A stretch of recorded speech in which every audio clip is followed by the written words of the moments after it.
Assalamualaikum warahmatullahi wabarakatuh. Bersama lagi dengan saya Budi Agustina ya. Baik, kali ini kita akan membahas tentang MRSA ya. Mudah-mudahan teman-teman semua dalam kondisi baik, sehat walafiat dan selalu dalam lindungan dan hidayah dari Allah Subhanahu wa taala. Yuk kita lihat MRSA ya. Saya share screen dulu terkait dengan MRSA ya, teman-teman ya. Baik, sudah lihat ya di sini MRSA ya, methicillin resistant Staphylococcus aureus ya. Kayaknya kita sering dengar deh Staphylococcus gitu ya.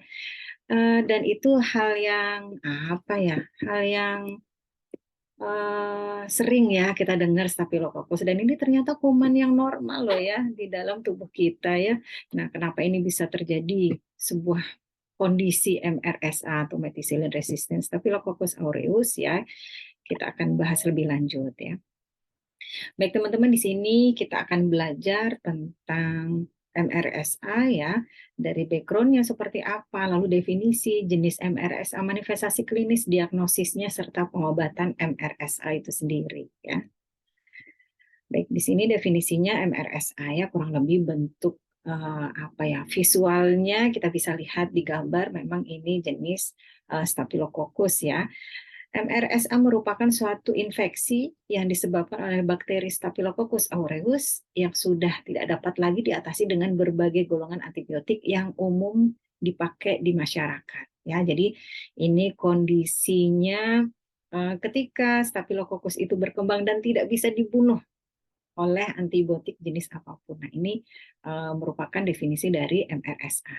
Ya, jadi ada resistensi, kekebalan Staphylococcus sendiri sehingga Staphylococcus aureusnya tidak bisa dimusnahkan di dalam tubuh kita ya.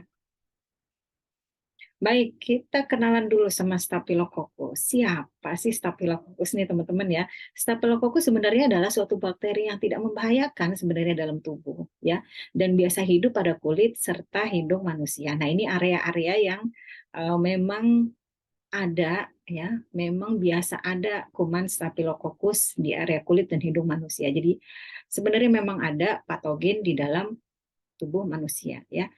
Nah, infeksi Staphylococcus umumnya dapat diatasi dengan antibiotik. Jadi kalau misalnya Staphylococcus ini telah merusak ya, telah merusak komponen kulit kah atau bagian yang lain kah, sebenarnya sah-sah saja dan bisa diatasi dengan antibiotik. Namun ada beberapa kondisi yang menyebabkan Staphylococcus ini sudah tidak dapat lagi diatasi atau dibunuh oleh antibiotik ya. Kondisi seperti apa? Kondisi penggunaan antibiotik yang tidak rasional selama beberapa dekade terakhir ini, tidak hanya di Indonesia tapi di dunia juga ya. Jadi memang penggunaan antibiotik itu harus dalam pengawasan tim medis atau dokter dalam hal ini ya. Jadi ketika masyarakat itu menggunakan antibiotik uh, tidak ada rasional ya. Nah, ini yang menyebabkan si Staphylococcus aureus ini mengalami resistensi atau diberikan antibiotik oleh dokter, tapi cara mengkonsumsi antibiotik ini tidak sesuai dengan aturan. Ya, misalnya harus dihabiskan nih, tidak dihabiskan. Dalam satu hari, misalkan pasien udah ngerasa enakan nih, udah enakan satu hari, udahlah nggak usah minum antibiotik lagi. Nah, ini hal-hal seperti ini yang membuat kuman Staphylococcus aureus ini mengalami resistensi atau kekebalan terhadap jenis antibiotik apapun. Nah, kondisi ini yang kita sebut dengan MRSA ya. Baik, di sini MRSA ada dua tipe ya teman-teman ya, yaitu Hospital Acquired MRSA atau kita singkat dengan HA-MRSA, dan Community Acquired MRSA kita sebut dengan CA-MRSA. Nah, ini ada perbedaannya ya. Namanya juga yang pertama HA, Hospital Acquired ya. Jadi infeksi MRSA yang ditularkan dalam lingkungan rumah sakit. Nah, ini biasa kita sebut dengan infeksi nosokomial ya. Nah, materi infeksi nosokomial kemarin kita sudah bahas ya teman-teman ya. Mohon flashback lagi terkait dengan infeksi nosokomial ya. Nah, infeksi ini sering terjadi pada aliran darah yang kita sebut dengan bakterinya, dan paru-paru yang kita sebut dengan pneumonia ya. Nah, pneumonia ini kita juga sudah bahas terkait dengan pneumonia murni dan pneumonia pada penggunaan alat ventilator ya. Lalu kemudian Kalau CA-MRS apa ya? Infeksi MRSA yang terjadi pada kulit dan ditularkan melalui kontak langsung dengan orang-orang sekitar yang terlebih dahulu sudah mengalami atau terinfeksi MRSA ya. Biasanya ini dikarenakan kebersihan yang buruk ya. Kebersihan yang buruk baik interpersonal maupun dalam keluarga ya. Nah, baik kita lihat ini ya. Faktor resiko MRSA itu sendiri ya. Bapak Ibu, faktor resiko MRSA. Nah, ini beberapa kondisi ya ketika pasien dirawat, pengunjung banyak ya atau bekerja di rumah sakit. Nah, teman-teman di sini kan untuk kelas ahli jenjang kan rata-rata semua sudah bekerja di rumah sakit ya. Jadi kita teman-teman perawat yang sudah bekerja di rumah sakit memiliki resiko mengalami MRSA. Maka dari itu kebersihan eh, dan bundle care yang kemarin kita sudah bahas ya, kita harus pertahankan, kita harus lakukan sesuai dengan SOP, sesuai dengan prosedur sehingga tidak kita menjadi pasien dalam hal ini terinfeksi MRSA ya. Lalu kondisi yang lain ya, kebersihan lingkungan yang buruk. Nah, ini dia kebersihan lingkungan yang buruk. Berarti kan lingkungan rumah ini harus juga dijaga ya, teman-teman ya. Kontak langsung dengan luka atau kulit orang yang sudah terinfeksi dengan MRSA ya. Lalu pria yang berhubungan intim dengan pria ya. Nah, sekarang lagi maraknya LGBT ya, serem ya teman-teman ya. Kalau nggak kena HIV, AIDS, MRSA ya, seputar itu aja penyakitnya ya. Nah, ini bagaimana kita sebagai masyarakat menghilangkan kondisi-kondisi LGBT ini ya.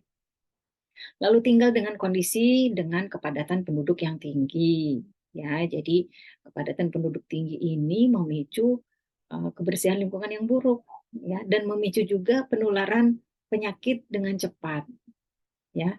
Nah, ini masalah masalah lebih besar lagi ya. Mungkin kebijakan pemerintah ikut andil dalam menyelesaikan faktor resiko yang diakibatkan karena tinggal pada kondisi kepadatan penduduk yang tinggi.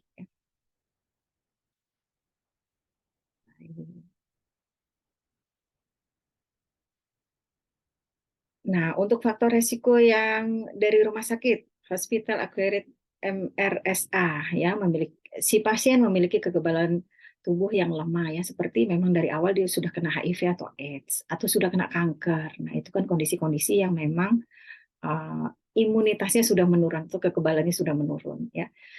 Lalu menggunakan perangkat rumah sakit seperti mesin cuci darah. Nah, ini mesin cuci darah ini untuk pasien-pasien yang isolasi misalnya HIV, AIDS itu baiknya tersendiri ya, atau HBsAg positif. Nah, ini baiknya tersendiri ya karena uh, memunculkan penularan dari pasien yang tidak terpapar menjadi terpapar ya. Salah satunya MRSA ini bisa terpapar melalui alat ya. Menjalani rawat inap di rumah sakit selama lebih dari 3 bulan. Ini memiliki resiko tinggi untuk pasien mengalami MRSA yang berhubungan dengan rumah sakit.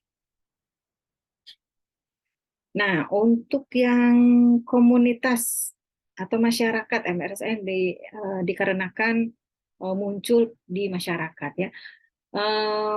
Pasien biasanya aktif dalam kegiatan yang membutuhkan kontak langsung dengan masyarakat luas. Ya, ini pentingnya mencuci tangan ya teman-teman ya.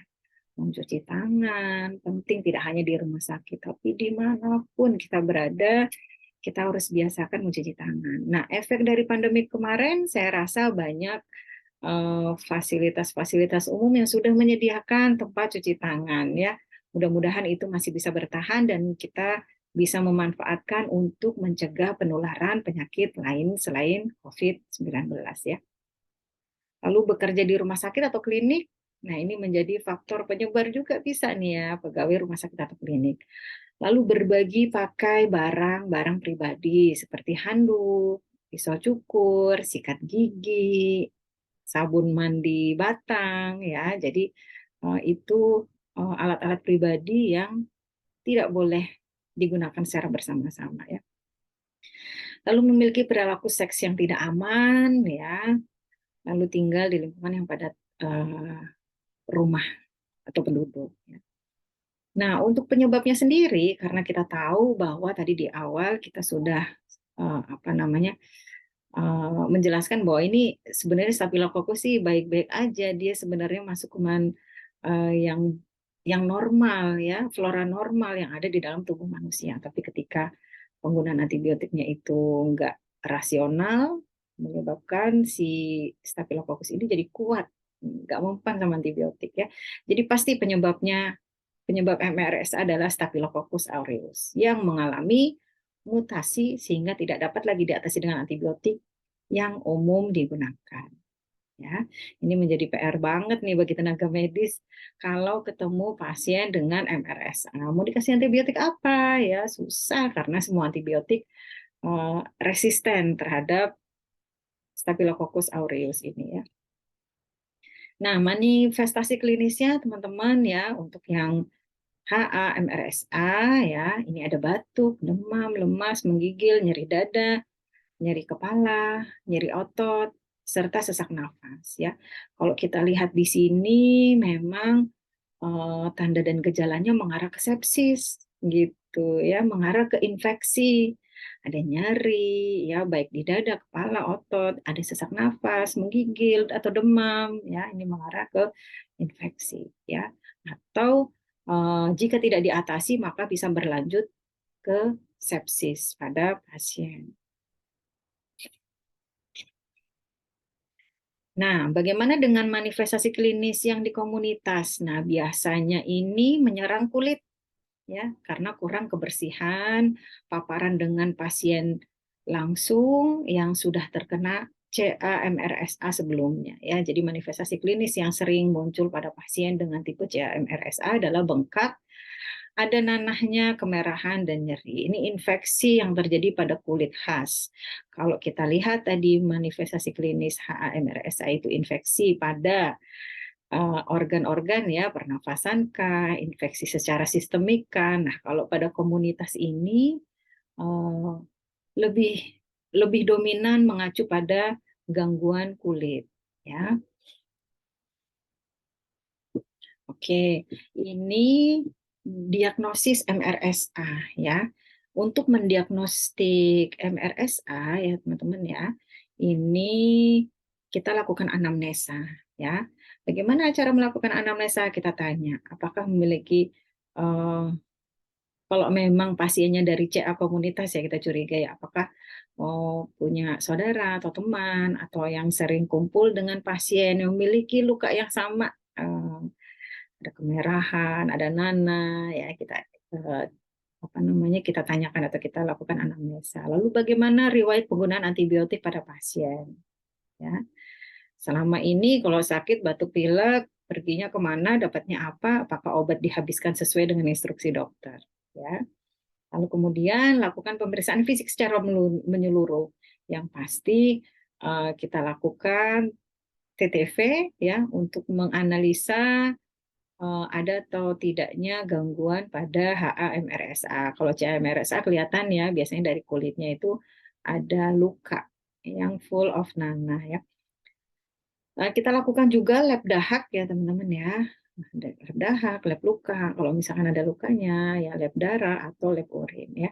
Bahkan kita bisa lakukan biopsi organ tubuh bagian dalam, misalnya tulang kah, lalu kemudian cairan di abdomen ya bisa kita biopsi untuk kita analisis jenis kuman yang beredar di dalam tubuh pasien.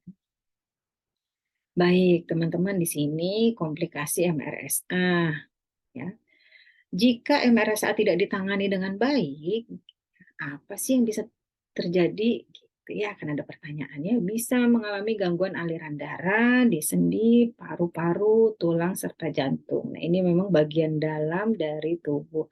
Yang membahayakan lagi pasien mengalami sepsis. Ya, sepsis itu adalah kondisi infeksi menyeluruh seluruh organ tubuh. Ya, jadi infeksinya amat sangat masif ya seperti itu. Bahkan kalau sudah sepsis, kemungkinan untuk sembuh ya ini akan sulit ya. justru malah menyebabkan kematian pada pasien. Ya, jadi hal yang sepele ini jangan dianggap wah nggak apa-apa nih sepele gitu. Oh obat antibiotik harusnya 3 hari, 1 hari aja udah enakan berhenti. Nah itu jangan ya, karena efek jangka panjangnya akan membuat Staphylococcus ini menjadi resisten. Ya. Baik, pengobatannya nih teman-teman ya. Untuk HAMRSA itu karena di rumah sakit ya, ini kita berikan antibiotik jenis injeksi. Ya, adapun dosis dan durasi kita sesuaikan dengan hasil laboratorium dan hasil biopsi yang kita dapatkan. Ya. Namun pada komunitas MRSA ya kita berikan pasien antibiotik oral. Ya.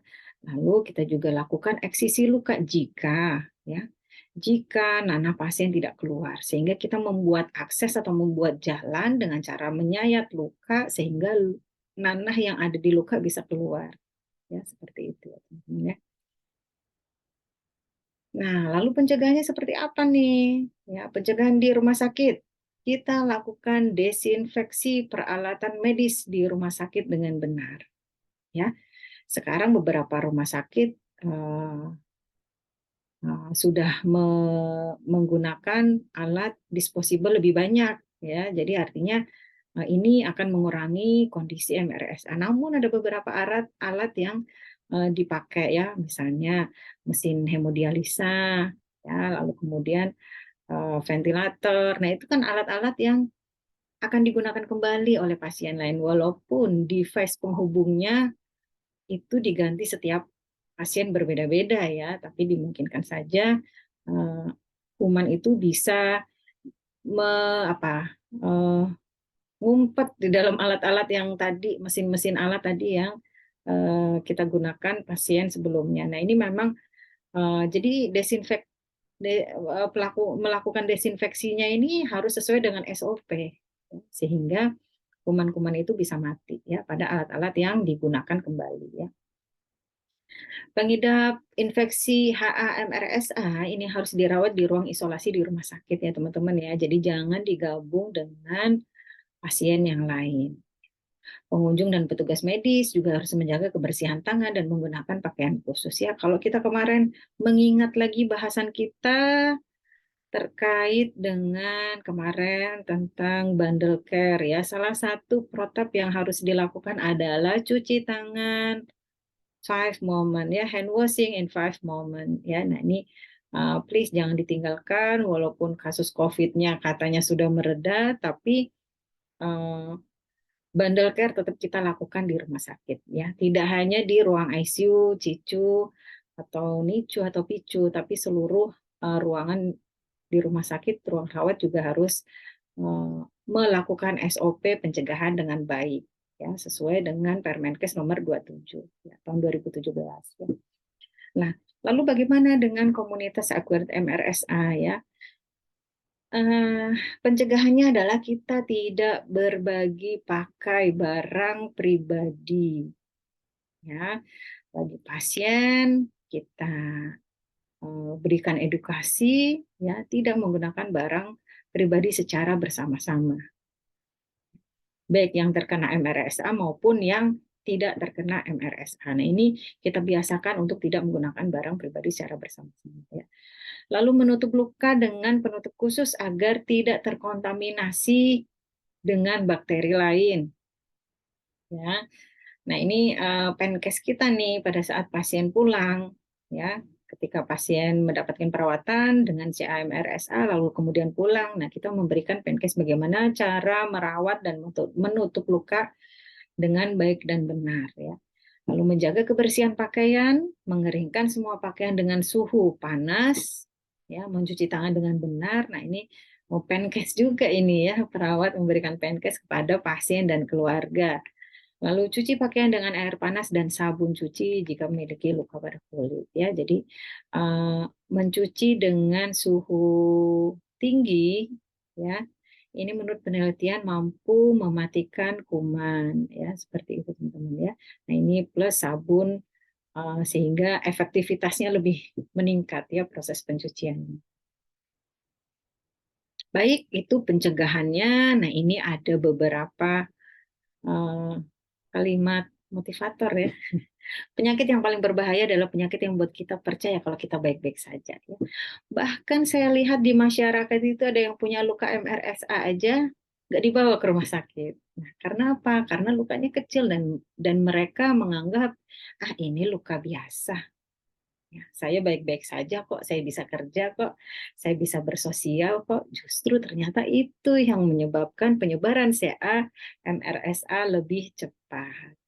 Ya, baik itu saja teman-teman. Mudah-mudahan eh, kita aware, ya, masyarakat aware terhadap penyakit MRSA ini. Ya, baik itu saja. Mohon maaf kalau ada kesalahan. Kita ketemu lagi di lain kesempatan dengan bahasan yang berbeda. Terima kasih. Wassalamualaikum warahmatullahi wabarakatuh.